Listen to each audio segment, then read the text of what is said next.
Hey guys, Soteria here. I hope life is treating you well. Mine's been exhausting, but honestly, pretty sweet.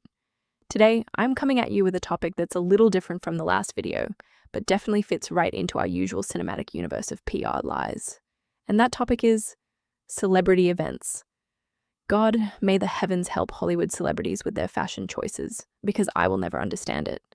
To me, stepping in front of a camera wearing the most absurd, ridiculous outfits makes zero sense, right? Most of these garments are designed to be worn exactly once, making them one of the biggest sources of waste for the ultra-rich. Would you guys ever wear these clothes? Even the ugliest ones that sell for at least $1,000? I wouldn't be caught dead in them. But apparently Zhao Ashton doesn't seem to share that mindset. Of course, if you're desperate to break into high society, you're never going to stop trying, even if you've been locked out for years. But that begs the question, how does a nobody like Zhao manage to score invites to these highly exclusive pay-to-play galas and award shows? I'm not talking about recent events, by the way. Thanks to her beloved PR husband, Hiddleston. And no, they are not married. Ashton can now easily crash these ceremonies, red carpets, and pointless VIP parties. But I started digging into how she managed to attend them in the past. And interestingly enough, I was shocked to find Ms. Ashton attending these award shows way before 2019.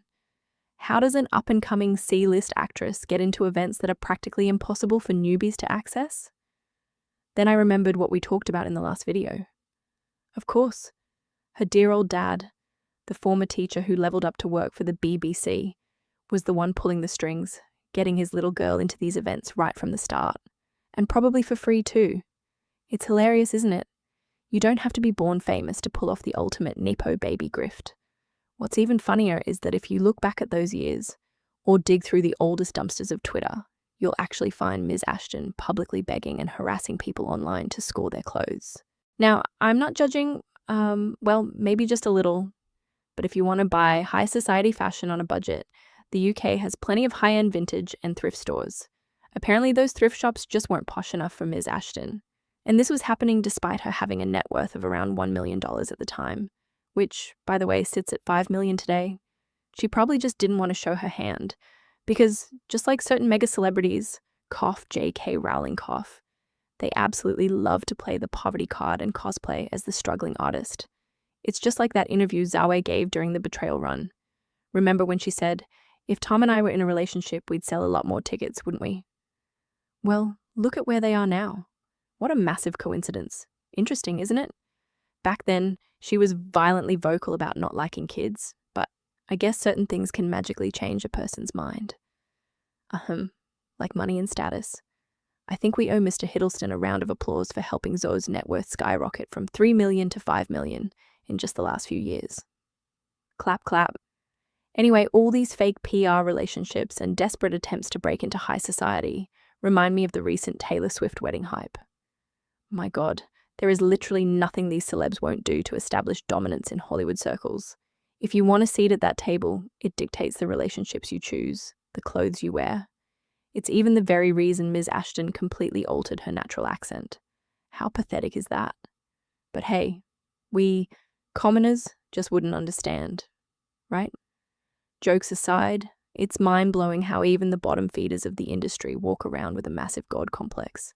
Listen up, guys. The main reason you shouldn't idolize these people, especially in this day and age, is that there are celebrities out there who will literally suck up to people on the Epstein list just to get ahead. Ms. Ashton definitely seemed to worship that crowd back in the day. Of course, I'll let you interpret that however you want, because even though she wiped those receipts off her old Instagram posts, the truth always has a funny way of coming to light. This is exactly why you need to raise your kids to be compassionate and smart, because clearly, Zhao's dad failed to teach his daughter how to curb her endless greed. But who knows? Right now, she's filling her Instagram with performative posts, exploiting the very type of vulnerable children that her former idols used to victimize. After her recent ridiculous poster activism, she got nominated for, or received, I don't even know the exact name of the charity award, and frankly, I don't care, some Philanthropist of the Year trophy, to continue using dying children just to pad her resume and win more awards. I couldn't even stomach doing something like that. In my opinion, that's the mindset of a genuinely evil person. You may not be the one directly victimizing them, but exploiting their suffering for your own gain, especially doing it just to look good for money and status, is absolutely diabolical to me. Though I shouldn't be surprised. Back when her relationship with Tom was still fresh, Zhao was already casually dropping charity fundraisers on her stories, playing the saint to collect donations. A sneaky grifter will always be a sneaky grifter. So, those are the receipts I've gathered for now. But if you guys have any screenshots or info you want to share with me, slide into my Twitter DMs. Don't worry, I never expose or dox anyone who reaches out to me confidentially, and there are plenty of people out there who can vouch for my discretion. That's all for now. Catch you next time. See you later, alligator!